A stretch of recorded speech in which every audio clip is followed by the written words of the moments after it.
They called it Suicide Point for a reason. A thin strip of sand on the northwest corner of Rendova Island, choked with smashed palm trees, burned-out trucks, and the twisted metal of guns that never fired a single shot. 2 days earlier, Japanese bombers had come in low over the treetops and turned this beach into an open grave. 59 Americans died in 7 minutes. Survivors said the sky looked like a roof made of flame.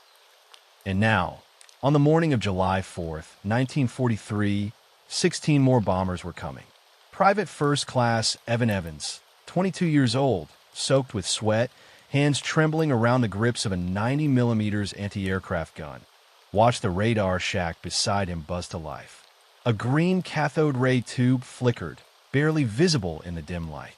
The SCR-268 radar operator shouted something Evans couldn't hear over the generator noise. The truth was simple. The system wasn't supposed to work. The SCR-268 had been designed for searchlights, not guns. The Sperry M-4 gun director had been built for predictable, slow targets. Nothing like a Japanese twin-engine bomber running at treetop height. Every officer on Rendova had said the fusion of radar and mechanical computer was unstable, inaccurate, unreliable. Evans had heard the warnings. He ignored them. He had watched the older gunners die 2 days earlier when radar was offline. He had seen how fast a bomber could erase an entire company. And he believed, quietly, stubbornly, that the only way they would survive the next attack was by trusting the experimental radar no one else wanted to touch. The first radar blip appeared, pulsing slowly across the circular screen. Then another. Then a cluster, like raindrops forming a storm. 16 bombers. Straight in. Evans turned to his crew. "Hook us to the M4, he ordered. They hesitated. They'd never used radar data to drive a gun director in battle. If the numbers were wrong, if the prediction was off by even a fraction, their shells would land in the sea and the bombers would finish what they started. But the manual didn't matter now. The beach behind them was still stained with smoke. Evans steadied his breath. "Do it. Now." Behind him, the mechanical computer spun to life, gears clicking like a clock, counting down to either survival or oblivion. The SCR-268 radar hummed like an insect trapped in a metal cage. Inside the cramped shack, Corporal Tate, barely 19, jittery from 2 days without sleep, read off the range data as the glowing blip crept closer. The numbers were rough, unstable, almost vibrating on the screen. But they were numbers, and right now numbers were the only things standing between Evans's gun crew and another massacre on Rendova. Range, 9300 azimuth steady, Tate's voice cracked. He wiped sweat from his forehead and shouted toward the gun director pit. "Passing coordinates, now." The data line trembled as it fed the radar's raw measurements into the Sperry M-4 gun director. The M-4 wasn't elegant. It was a metal brain built from cams, gears, and rotating drums. Nothing electronic, nothing automatic. When fed perfect numbers, it could compute lead angles with uncanny precision. But when fed scrambled, jittering radar returns. No one knew. As the mechanical computer processed each pulse, the team watched the dials twitch, search, and finally settle into a solution. A line of fire pointing to a sky still empty to the naked eye.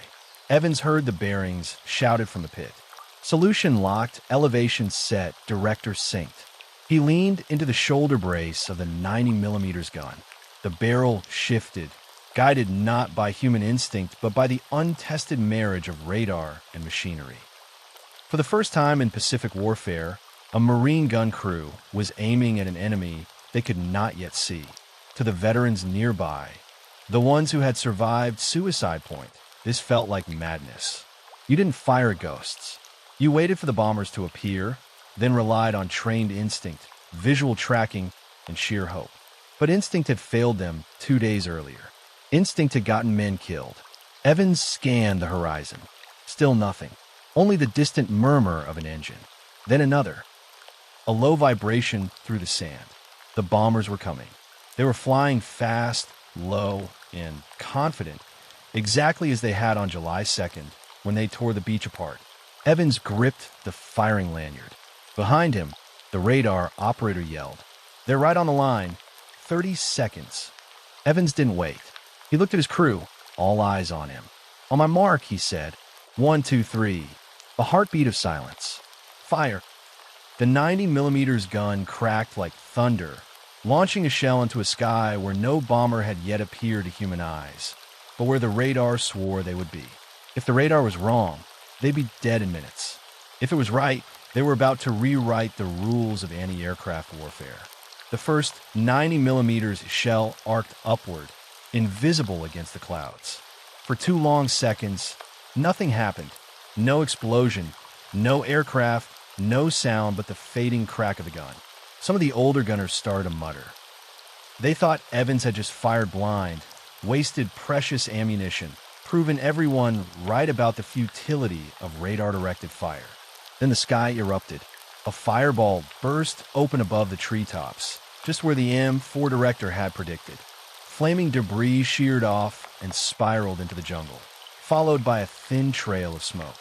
A split second later, the unmistakable shadow of a Japanese bomber finally appeared, cutting across the clouds in a downward roll. Evans's crew froze. The shell had detonated before the naked eye ever saw the plane.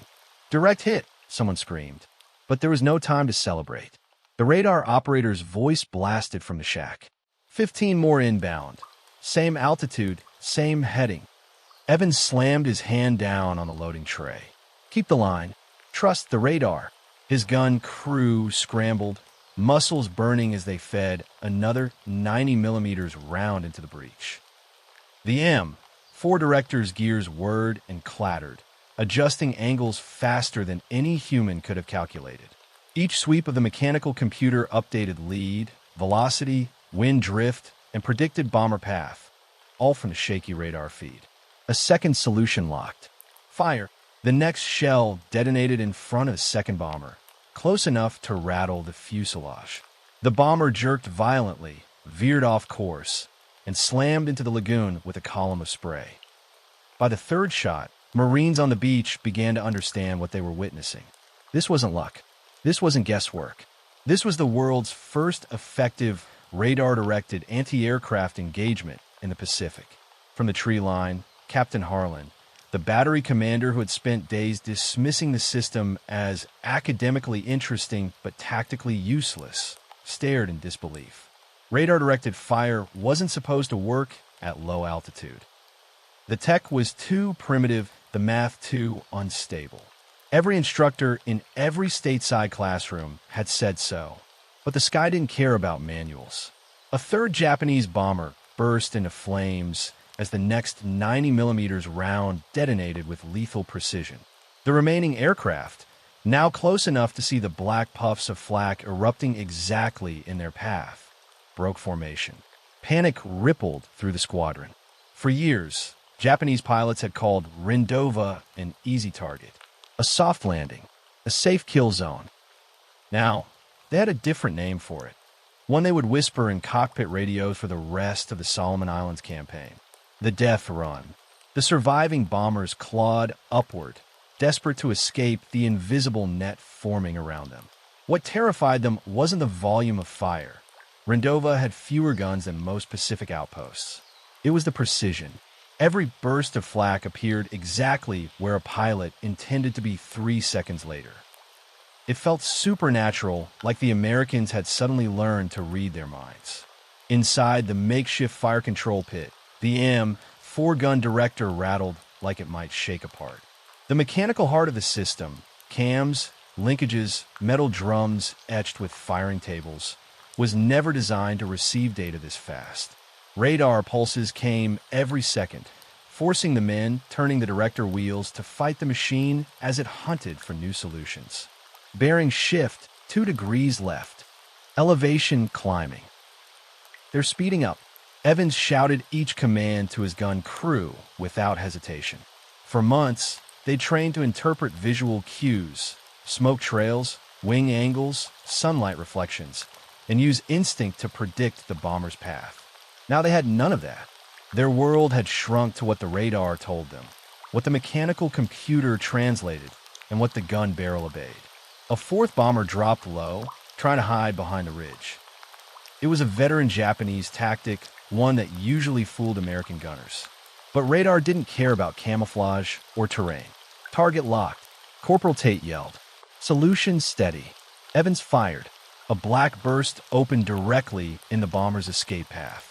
Shrapnel shredded the port engine, sending the plane banking sharply until it clipped a palm tree and exploded in a plume of orange flame. The men along the beach, infantry, engineers, medics, cooks, began to cheer between concussions. They had braced for another slaughter, for the return of the nightmare they'd watched unfold 2 days earlier. But something had changed. The gun pits were no longer frantic, reactive, desperate. They were synchronized, methodical, dangerous. Captain Harlan ran to Evans's position, sand flying under his boots. "How the hell are you doing this?" he demanded.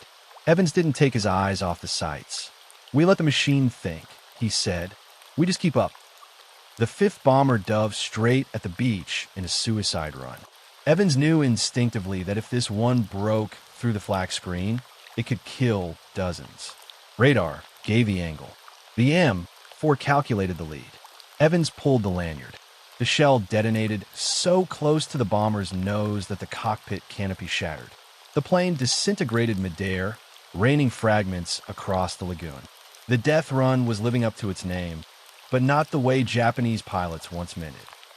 For the first time in Pacific warfare, a gun crew had turned radar from a theoretical gadget into a battlefield advantage. What had been dismissed as unreliable was now producing lethal accuracy under the most chaotic conditions imaginable. And the Japanese squadron, realizing the beach below was no longer undefended, made a fateful decision. They pressed the attack anyway. They still believed American flak was blind. They had not yet understood that Rendova was now watching them with mechanical eyes. The remaining bombers regrouped into 2 attack waves, tightening formation to punch through the hell brewing over Rendova. They had faced American anti-aircraft fire before, wild, inaccurate bursts that pilots could outmaneuver with sharp dives and tight rolls. But this felt different. Every movement they made seemed anticipated, as though the beach itself had calculated their next breath. On the sand below, veteran gunners were struggling with what they were seeing. For years, air defense in the Pacific had relied on instinct, on men who could read a bomber's body language like a hunter reading the twitch of a deer's tail. These Marines knew how to lead a target, how to sense when a plane was about to jink right or drop altitude. Instinct had kept them alive, until it hadn't. Evans understood something the others didn't. Instinct was too slow for this fight. Radar saw what the human eye could not. Speed, trajectory, altitude changes beyond the threshold of human reaction. And the M-4 director could turn that invisible information into angles faster than any brain on the island. "Visual contact," someone shouted. The bombers finally broke through the cloud layer, sleek shapes flashing in the sunlight, engines roaring like saws tearing the air apart. The ground vibrated under Evans's boots. The men around him tightened their grips on the loaders, the rammers, the elevation wheels. Captain Harlan leaned close. "You sure about this setup, Evans?" His voice cracked. Fear or awe, it was hard to tell. Evans didn't look away from the sights. "Sir, we've been sure since the first plane blew up." The radar feed pulsed again. "Bearing shift, 3 degrees. They're accelerating." Evans relayed the commands. The mechanical computer groaned as it adjusted for the bomber's sudden dive. Gears screamed. A belt spun so fast it smoked. The M-4 had never been pushed this hard. Not in testing, not in theory, and certainly not under fire. Then the system stabilized. "Solution locked," Tate called out. Evans fired. The shell burst perfectly ahead of the lead bomber. Shrapnel tore through its wing, and the aircraft staggered, struggling to stay level. 2 more 90mm guns nearby, now also synced to the radar line, fired in unison. Their shells bracketed the crippled bomber, boxing it into a coffin of flak. The plane snapped apart in midair. "Holy hell," one Marine whispered. This is different." But the second wave didn't flinch. Instead, 5 bombers broke formation and dove straight at the gun pits. Not toward the ammunition dump or the landing beach, toward Evans's battery specifically. They had identified the real threat. Evans wiped grit from his face. Load fast. From here on out, they're coming for us. A shadow passed over his gun position. The bombers were entering their terminal run. Radar had gotten them this far. Now the battle would test whether human hands could keep up with the machine guiding them. The noise hit first. 5 engines screaming in synchronized fury as the bombers committed to a steep, murderous descent.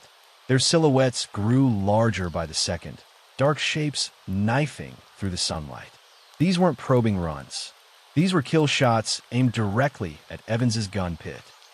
The Japanese pilots had identified the most dangerous position on the island, and they meant to erase it.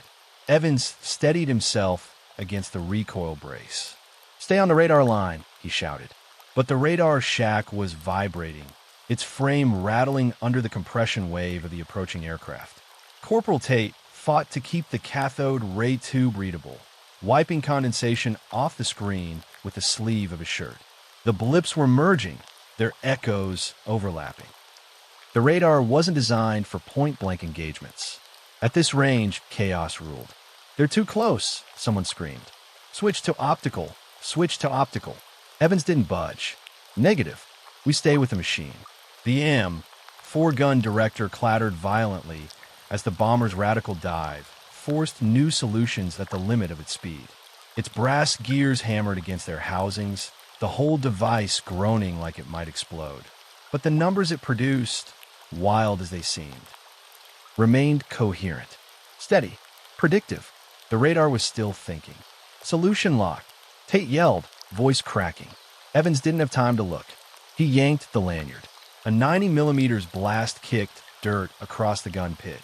The shell exploded just ahead of the lead bomber, ripping open its fuselage. The plane disintegrated so close to the beach that flaming debris rained down onto the palm trees, igniting an instant inferno. The other 4 bombers plunged on, undeterred. "Load! Load!" Evans barked. 2 men slammed another round into the breech, hands burning from spent casings. Another solution locked. Another shot. This shell burst dead center between 2 bombers. One vanished in a cloud of shrapnel. The other lost altitude, trailing black smoke. 3 left. Captain Harlan grabbed the edge of the pit. "They're going to hit us directly." Evans didn't answer. He was watching the M-4, its dials spinning like the hands of clock gone mad. The mechanical brain was matching every twist of the bomber's maneuvers, ascents, rolls, even micro-corrections. It wasn't perfect, but it was close enough. The 3rd bomber roared into its terminal dive. Evans fired again. This time the detonation was late. Shrapnel tore into the belly, but didn't kill the plane. It kept coming, wounded, trailing pieces of metal, but still flying. "Brace!" someone yelled. The bomber dropped lower, lower, until the pilot tried one last evasive skid turn and clipped the ridge. The explosion shook half the island. 2 left. Evans recentered on the sights. "Keep feeding the director. Don't lose the line." One bomber peeled away, climbing to escape. The other pressed straight down the throat of the gun pit. The radar blip flickered, but held steady. Final solution locked. Evans fired. The shell detonated directly in the bomber's path. The blast vaporized the cockpit and sent the remainder of the aircraft spiraling into the lagoon in a plume of steam. Only one bomber escaped that morning. It did not return. Silence rolled over Suicide Point, broken only by the crackle of burning jungle and the slow exhale of men who had expected to die. For the first time since the Japanese began bombing the Solomons, a Marine anti-aircraft battery had won outright. Not through luck, not through instinct, but through the union of radar and machine, an alliance no manual had ever endorsed. Evans lowered the spent lanyard. The battle was over, but its consequences were only beginning. Water poured into the harder at an angle that felt impossible, as if the whole ocean had decided to tilt. Dealey's boots braced against the slanted deck, his shoulders smashed against a valve wheel as the submarine shuddered under the last barrage. Every metal rib of the hull complained. Loud, sharp, groaning noises that meant the steel was twisting, flexing, fighting not to collapse. Forward trim flooding. Someone screamed from the control room, but the sound was half drowned by the rising roar of water somewhere beneath the deck. Steam hissed. A gauge burst. A cable whipped through the air like a snake. Dealey pushed off the bulkhead, steadying himself with both hands. Below main ballast. All of it. The air tanks thundered alive, then sputtered. A hollow coughing sound. Not enough pressure. Not enough air. Harder kept sinking. Slow. Heavy. Inevitable. In the red emergency lighting, every face looked carved out of shadow. One sailor crossed himself. Another clung to the periscope housing, knuckles white. Someone else whispered, "Come on, baby, come on, girl. Don't do this." Dealey felt the depth gauges vibrating. 320 feet. 340. The Harder had survived depth charges that would have crushed most boats. But this was different. This was mathematics and pressure, not an enemy destroyer. "Captain," whispered O'Malley, "she's still flooding aft. We can't stop it."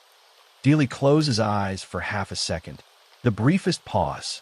When he opened them, there was no fear left, just clarity. "Rig for impact," he said softly. "Brace." A violent metallic crack tore through the hull. A sheet of cold water burst through a seam along the rear bulkhead. Someone yelled. Someone else slipped. The lights flickered, died, then returned in a dim, blood-red glow. The Harder groaned again, long, deep, almost mournful. Then something changed. A jolt. A shift. The angle eased by a degree, then 3, then 5. "Captain," shouted the diving officer. "We're leveling." The ballast finally caught. A pocket of trapped air somewhere in the after compartments shifted, pushing upward like a last breath of defiance. Depth gauge. 350. 340. 330. Rising. The crew stared in disbelief as the numbers ticked upward. They weren't safe, nowhere near safe, but they were no longer falling into the black. Dealey let out a breath he didn't remember holding. "Hold her steady," he murmured. "Easy now, easy." The submarine climbed in small, trembling increments, like a wounded animal dragging itself uphill. A final charge detonated somewhere far above, distant, muffled, almost irrelevant now. The destroyer had lost them. For the first time in 10 minutes. 10 endless, suffocating, world-ending minutes. No explosions followed. Silence, except for the creak of steel, the breathing of exhausted men, and the steady, miraculous ticking of the depth gauge climbing towards survivable water. Dealey put his hand on the cold metal wall of the control room. "Not today," he whispered. "Not you. Not us." The Harder, broken, leaking, but alive, continued its slow ascent toward the dim, distant promise of light. The moment the sun slipped beneath the horizon, the world around the Harder transformed into something alien. The sea flattened into a sheet of cold iron, without texture or movement, and the sky above became a black void, so dark it felt thick, like something you could reach up and touch with your fingertips. Dealey stood at the bridge with only 2 lookouts, their silhouettes barely visible. No moon, no stars, not even the faint silver of reflected clouds. It was the kind of night submariners feared most. The kind where a destroyer could be 2 miles away, running silent, and you'd never see it until its bow wave swallowed you. "Captain," whispered Ensign Crow. "It's like the whole Pacific disappeared." "Good," Dealey said quietly. "If we can't see them, they can't see us." But he didn't fully believe it, because nights like this had a strange way of sharpening the senses, making the hair on your arms stand up, making you swear you could feel the presence of steel hulls out in the dark. The Harder's diesels throbbed beneath their feet, a deep and steady vibration. It comforted most men, but tonight, Dealey wondered whether that sound carried farther than they imagined, whether some Japanese sonar operator was listening at that very moment. "Radar sweep," Crow murmured. Dealey nodded, though he knew it would show nothing. The blackest nights didn't just hide ships, they devoured radar returns, scattering them like smoke. The radar operator below sent up a clipped report. No contacts. All clear. But Dealey didn't feel clear. He felt watched. A faint breeze shifted, carrying with it the smell of distant rain, a wet, heavy scent. Dealey inhaled sharply. Something else was mixed in with it. Smoke? Exhaust? He couldn't tell. Bridge, crackled the voice tube from sonar below. We were picking something up. Crow stiffened. Dealey stepped closer to the tube. Say again. A pause. A nervous swallow. It's faint, sir. Like screws, but slow. Very slow. Dealey exchanged a look with Crow. A destroyer creeping in the dark. Running so quietly, its engine signatures barely kissed the sonar. Bearing 240, drifting to 238, but it's not steady. Dealey didn't hesitate. He spoke with the calm of a man who had already processed the danger and accepted it. Take her down to periscope depth. Clear the bridge. The lookouts dropped through the hatch. Dealey followed last, pausing for just a moment to stare at the formless black horizon, like he expected something to reveal itself. Nothing did, but the feeling didn't leave him. By the time the hatch clanged shut above his head, the harder was already sliding into the water like a ghost vanishing from the world. As the control room lights flickered over his face, Dealey said the words no submariner wanted to hear on a night this dark. Sound battle stations. The klaxon howled. Men scrambled into position. And somewhere out there, in the black void above, something moved. Something hunting. The control room tightened around the crew like a steel fist. No one spoke above a whisper. Even the click of a pencil sounded too loud. Sonar operator Warren pressed the headphones deeper into his skull. Brown nodded, listening with the full tension of a man trying to hear the heartbeat of a predator. Contact still faint, he murmured. Bearing 238. Drifting to 237. Range? Dealey asked. Warren swallowed. Unknown, sir. Could be 4 miles, could be 1. Crow leaned in toward the plotting table. Captain, if it's a destroyer running silent. It is a destroyer, Dealey cut in. His voice carried no doubt. Only certainty. The kind that steadied the room. And he knows we're somewhere near Tai. He's hunting us. The harder ease along at 2 knots, the engines barely humming. The electric motors were so quiet that men could hear condensation dripping from overhead pipes. Helm, keep her steady. No cavitation. Aye, sir. Another drip. Another creak of hull steel settling under pressure. The submarine felt alive, breathing slow, steady breaths as she waited. A faint ping echoed through the water. Soft, distant, like someone tapping porcelain with a spoon. Warren froze. Sir, active sonar. Single pulse. Bearing 237. Crow's head snapped up. They're searching. Dealey gave the slightest nod. He's sweeping with long intervals. Means he doesn't know our exact position. The men exchanged glances, nervous, hopeful. But Dealey wasn't reassured. Not yet. Another ping. Closer. Sharper. Like the ocean itself was tightening around them. Range decreasing, Warren whispered. He's closing in. Dealey stepped toward the TDC, the torpedo data computer, running his fingers along the brass dials. Not yet, he muttered to himself. Not yet. Crow's voice tightened. Captain, if he keeps this angle, he'll cross right over us. Exactly, Dealey replied. And that's when we hit him. The room went still. Dealey had done it before, attacking into a destroyer's path, timing a torpedo salvo to meet a charging ship head-on. But doing it in daylight with periscope visibility was one thing. Doing it in pitch-black darkness, guided only by sonar, was madness. But Dealey wasn't guessing. He was predicting behavior. A destroyer captain sweeping a sector at night would zigzag at predictable angles, probing for echoes, tightening his search pattern. Dealey read those patterns like a chess player reading a rookie opponent. Warren, he said softly, tell me the moment his bearing holds steady. That means he's committed to a search leg. That's the moment he won't turn. Minutes crawled past. Sweat formed on brows. The air felt thick with anticipation. Then Warren stiffened. Captain, bearing steady at 236. Speed increasing. He's making a run. Dealey's face hardened. There it was, the moment he'd been waiting for. Flood tubes 1 through 4. Crewmen moved instantly, their motions sharp and practiced. Crow whispered, "Sir, we're really doing this in the dark?" Dealey didn't look at him. "We're doing this because if we don't hit him first, he'll drop 40 depth charges on our graves." He leaned closer to the TDC and spoke the words that made the men straighten because they knew what they meant. Prepare to fire down the throat.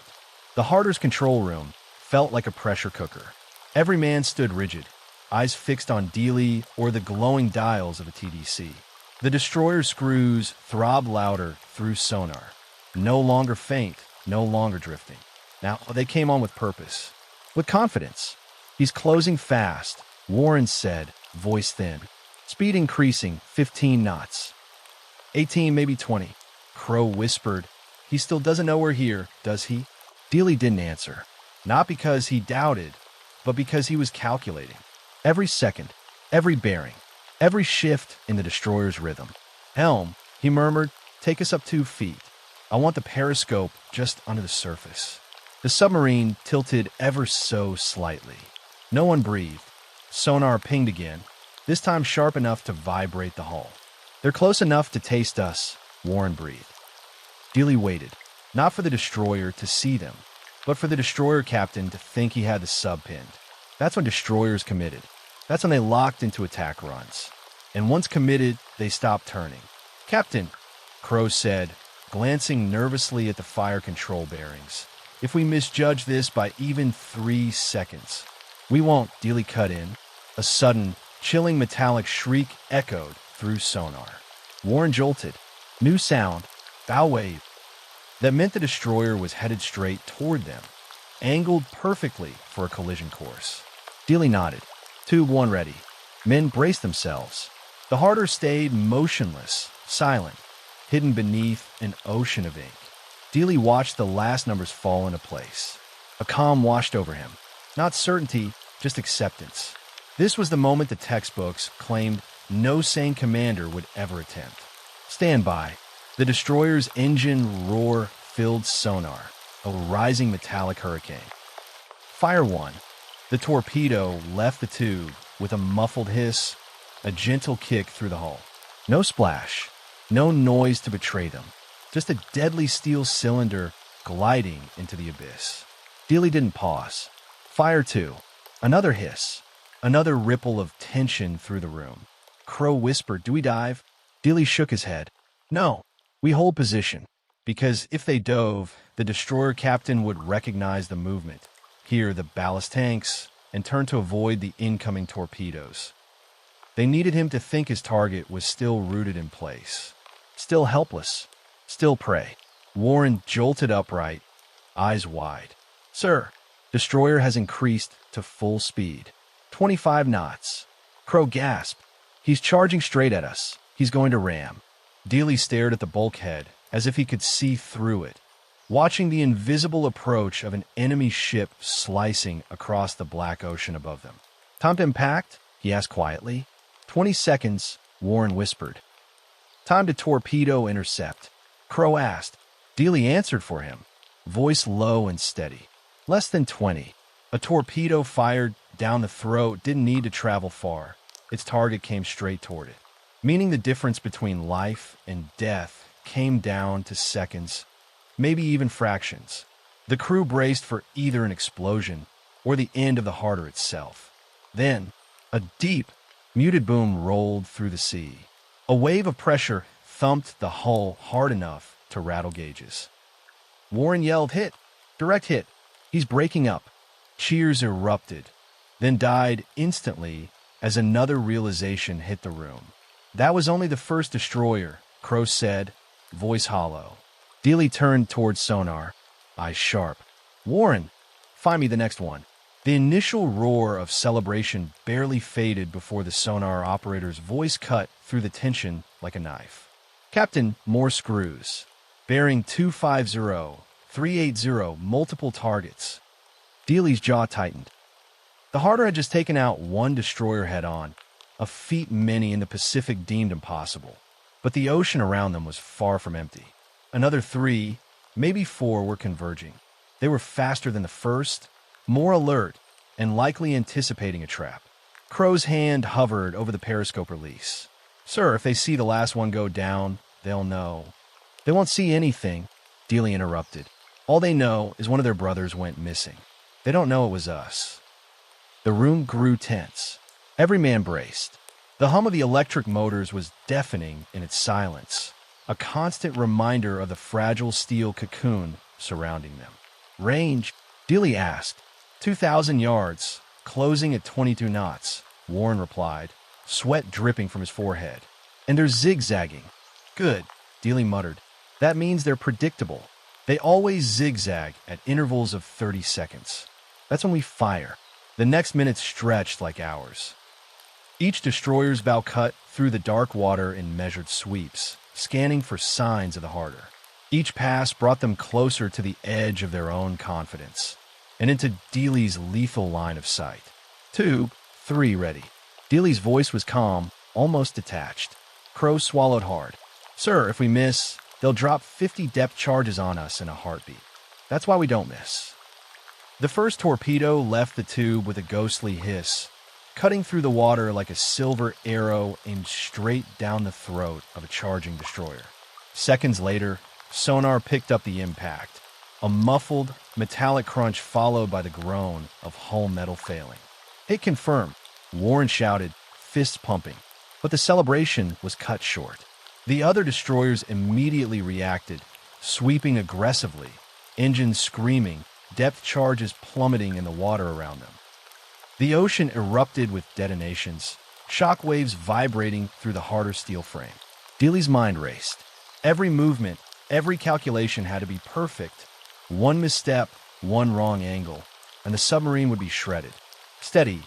Hold her position," Dealey commanded. "Prepare tubes 4 and 5. Follow the zigzag pattern. Fire only when they're committed to the run." Another torpedo fired. Another impact. Another destroyer shredded.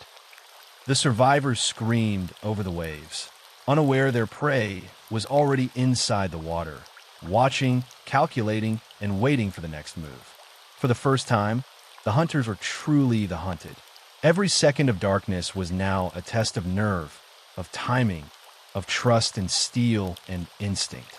And with each hit, Dealey cemented the deadly lesson he had discovered. In war, audacity could be weaponized.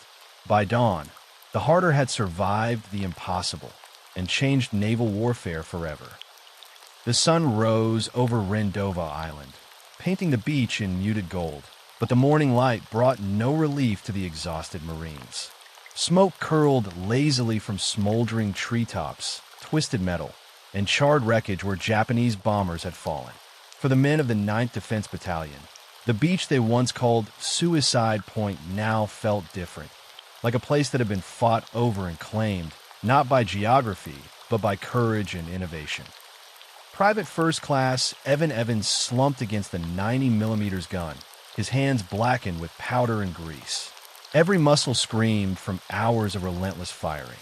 Yet, beneath the exhaustion, a quiet pride settled in. They had done the impossible. They had trusted a system deemed unreliable, a combination of radar and mechanical computation that no officer had believed in. It had worked perfectly, deadly. Nearby, Captain Harlan surveyed the carnage. He had doubted the radar-directed method, and he had questioned Evans's audacity. Now he saw the truth. One crew, one decision, had turned theory into battlefield reality. Other gun crews across the Solomons had already started requesting the same setup, asking to integrate SCR 268 radars with Sperry M-4 directors. Word spread quietly at first from battery to battery, from island to island, before any official manual dared to codify it. In that small, scorched corner of the Pacific, Evans and his crew had rewritten the rules of anti-aircraft warfare. The Japanese pilots who had once called Rendova a soft target now called it the death run. Fear, precision, and innovation had forged a new doctrine that would ripple through the entire Pacific theater. Evans cleaned his weapon slowly, thinking about the faces of the men who had died 2 days earlier. Their sacrifice had been a stark reminder. Following the manual was not enough. Survival demanded creativity, courage, and sometimes a willingness to gamble against accepted wisdom. The beach was silent except for the occasional hiss of steam, the distant roar of a supply ship, and the faint clatter of debris settling in the sand. But the lesson endured. When machines and men worked together, when courage met ingenuity, even the impossible could become reality.